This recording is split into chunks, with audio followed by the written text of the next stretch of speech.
Now the word sales sends shivers down most people's spines. We've even got people in the industry telling you, oh, you don't need to sell, you just need to be really good at your job. Typically, these are the most charismatic people you'll meet, and they speak in sales language with everything they say anyway. So let's make it really clear. If you want to make it as a personal trainer, you're gonna have to be good at sales. We can take this a step further and realize that everything that we do as a personal trainer is sales. When we're trying to build buy-in for a new program, for a new nutrition approach, even just selling the idea of someone coming to the gym 3-4 times a week, we need to learn to be able to communicate in a way that people like, trust, and believe in us, and then execute the plan that we're putting forward for them.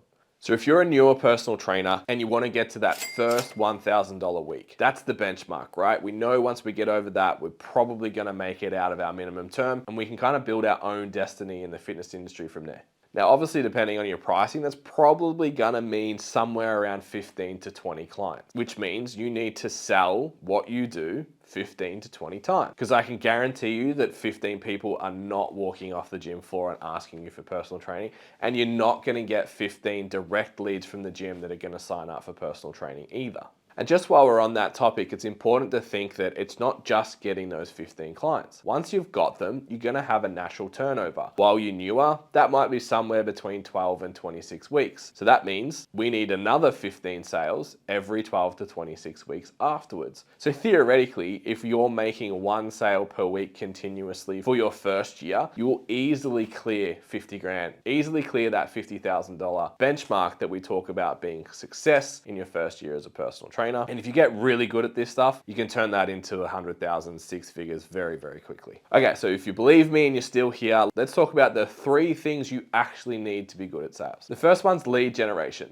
So most health clubs will have 2,000 to 4,000 members inside, all of which have a phone number in the database that you could call. Now, you may have been taught to call and say, I've noticed you haven't been to the gym for the last 6 weeks. Why haven't you come? No one wants that phone call. We're here to help people. We're personal trainers. It's why we got signed up for this gig in the first place. So what you're going to do is call people and ask them how their training is going. Ask them what's getting in the way. Ask them what they're struggling with, and maybe pose a solution that you might actually be able to help them. The list you can print are endless. You can have people who haven't been to the gym, who have been to the gym, who have a birthday, who didn't buy a PT pack, who did buy a PT pack, who signed up last week, who signed up last year, who came to the gym between 4 and 6 or came to the gym between 6 and 4. All of those lists are available to be printed out. You just have to make nice with your personal training manager and make sure you get hold of enough numbers to hit the targets that we talked about in our last video on goals and how to set daily KPIs to make sure you reach this $1,000 benchmark in the shortest time possible. So you've watched our last video,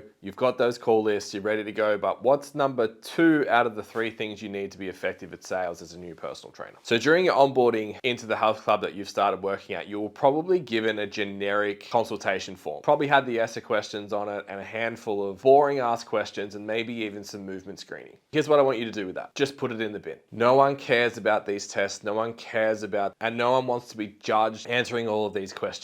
What they do want is to be heard, to feel like they're understood, and to feel like they're not alone in the struggles that they're going through right now. They want to feel like they can trust someone, and they want to feel like someone can actually help. So we need the ESSA form for legal reasons. So keep that in there, but get it done as soon as possible. My favorite line for this one, here's a couple of questions we need to get through to make sure you're not going to die on me when we get out in the gym. I think I've told that joke about 1,000 times. It works every time and gets you into what's important. Now, these are the questions you need to have an effective consult. What are your goals? What are the 3 biggest obstacles you're facing right now that's stopping you from achieving those goals? And what would you deem a successful step towards those goals in the next 12 weeks? It really is that easy. You just have to let them speak. Ask more questions than you answer and keep that dialogue going, unpacking why is it those goals important? Why is that obstacle getting in the way? Tell me how and when that shows up, and what have you tried in the past to solve that? Just make it a general conversation. If that is the core of your consult, it means you actually give a shit,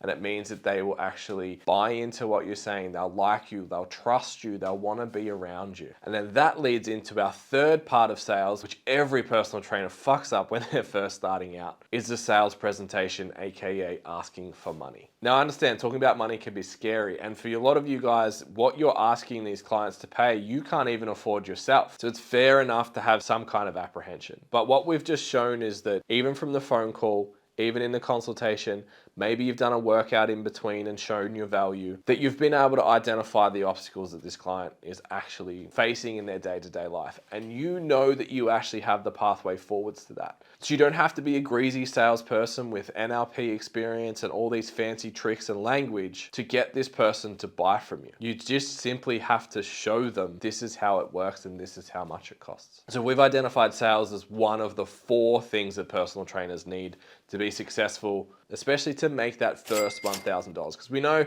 once PTs make that first $1,000, they've hit the ground running and they're likely to survive in the industry as long as they choose to. But you also need a couple other things. We mentioned our goal setting framework that came out last week, but we also need good coaching skills and a good public profile. So we created a training that goes even deeper than what we did today. The link's in the bio, and we walk you through exactly how to set these 4 pillars up to maximize your success and accelerate your rate up to that $1,000 a week in the shortest time possible. I've been in health clubs since 2011, and I know that these 4 things put together mean success. Every person that I've seen execute them ends up doing really, really well as a personal trainer.